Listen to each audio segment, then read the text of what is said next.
Assalamu alaikum. I would like to introduce Reverend Thomas Graf. He holds a master's degree in divinity and also specializes in cross-cultural communication.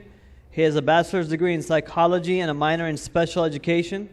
Since February 2007 until now, he is a senior staff chaplain and also a spiritual counselor. He teaches world religions at BCC and also teaches Introduction to Religion at FIU. Reverend Thomas Graf is also director of pastoral and volunteer services. He provides chaplain services for patients, family members, and staff.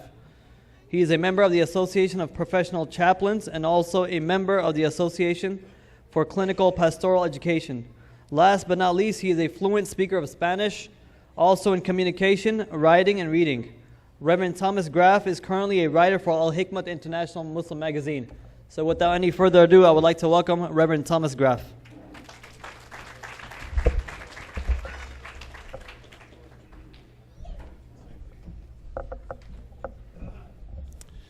Assalamu alaikum.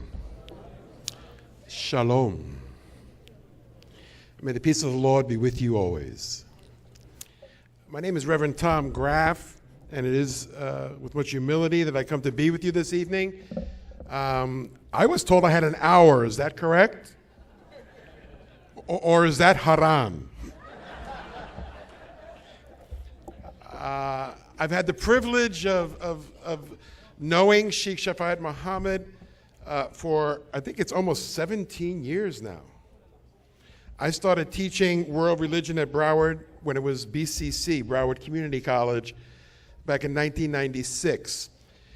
One of the things I tell my students when I begin teaching my class is that there is no way, unless God comes down and sits in this class and puts into your mind what you need to know, there is no way that in one semester you're going to learn about all religions.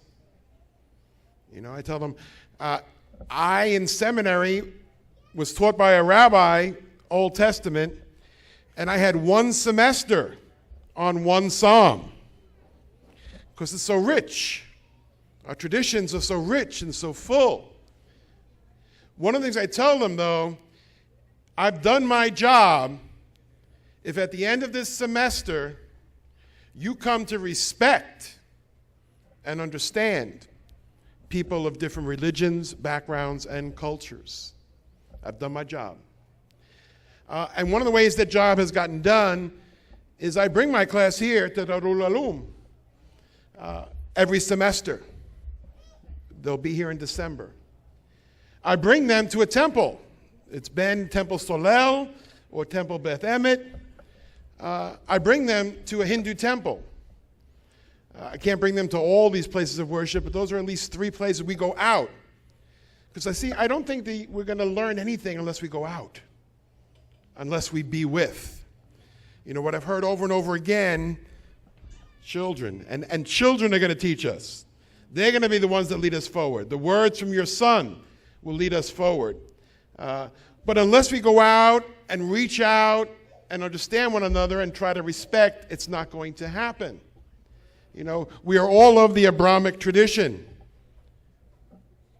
You have all, those of you who are able and desire once in your life, you know what just transpired, which was the Hajj. You know, in Jewish tradition, there are 3 pilgrimage feasts. We have that understanding of pilgrimage as well in the Christian tradition. If you go into many of the mainline Christian churches, you'll notice a lot of artwork. One of the things you'll find is what they call the Stations of the Cross. There are pictures of Jesus, you know, as he began his journey, and that led in our tradition to his understanding of suffering and death on the cross. For years, it was the desire of Christians to go back to the Holy Land, to pilgrimage, and it still is for many. But what our tradition has done is put these in the church so we can do that pilgrimage in the church, and there's actually services that are done as such. Pilgrimage, we all have that as our root. That's all part of our Abrahamic tradition. We journey together. As we come together this evening, I was recalling some of the things that are similarities. And clearly, one of the things is, and the most important, is that we are believers in one God.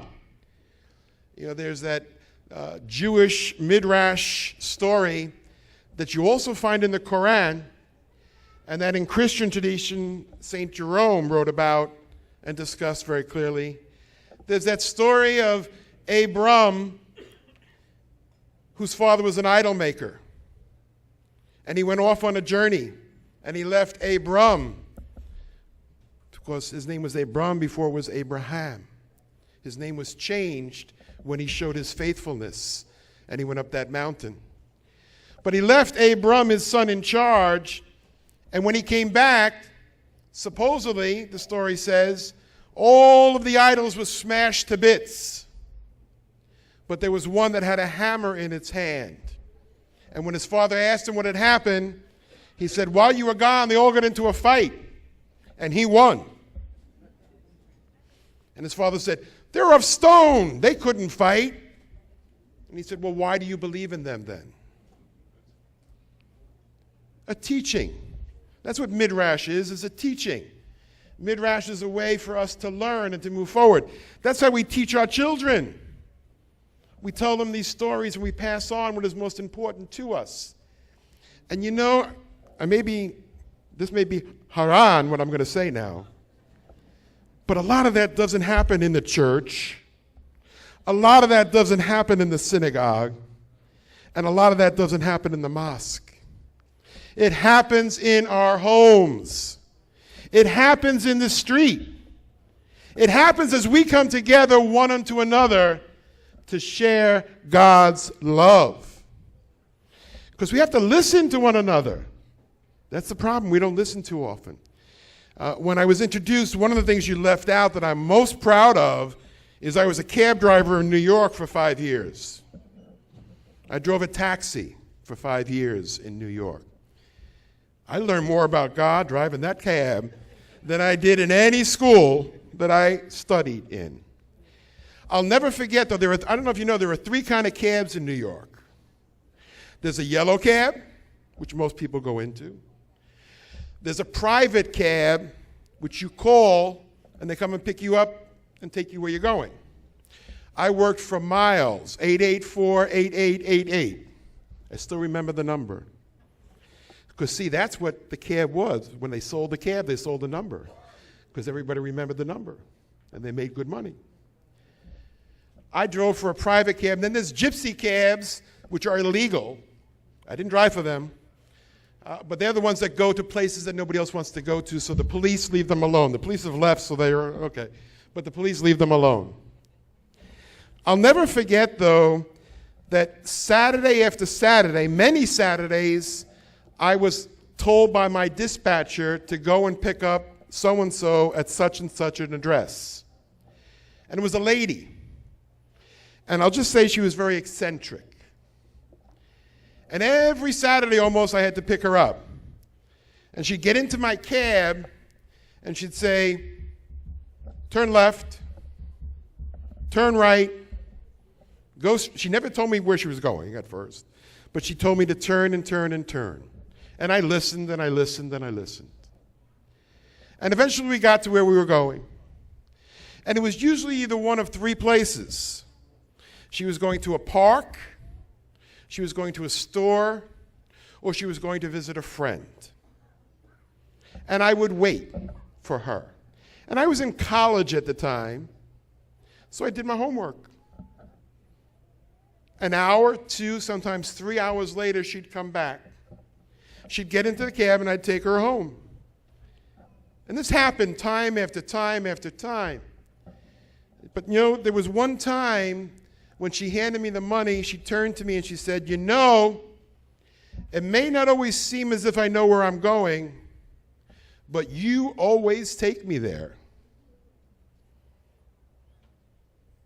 And inside my head I'm saying, okay, lady, get out of my cab, give me my money, and get lost. But it was very interesting. When I was ordained a priest, and I had my first time to speak to my family and friends and loved ones about my journey, that story came back to my head. Who put it back there? The Lord, Allah, Yahweh. That story came back to my mind, and the words of that lady were no longer that lady. The words were Allah, my God, Jehovah, telling me, you may not always know where you are going, but I will take you there. My brothers and sisters, how many of us have experienced that? Have come from different lands and different places, maybe different religions, but somehow the Lord has led us forward and brought us to where we are. We may not always know where we're going, but the Lord takes us there. That is our common bond. And he takes us there and calls us to be with one another and to be instruments of his peace and his grace as we go through the journey. I've heard over and over again tonight words like respect and understanding, those words from that child that teach us so clearly. I'd just like to share this verse that I heard. It says, speak in such a way that others love to listen to you, and listen in such a way that others love to speak to you. No one has all the answers, my brothers and sisters. We are on journey. But praise be to God, to Allah, Jehovah, that we are one together and we are called to journey together. May God bless you and keep you always. Amen.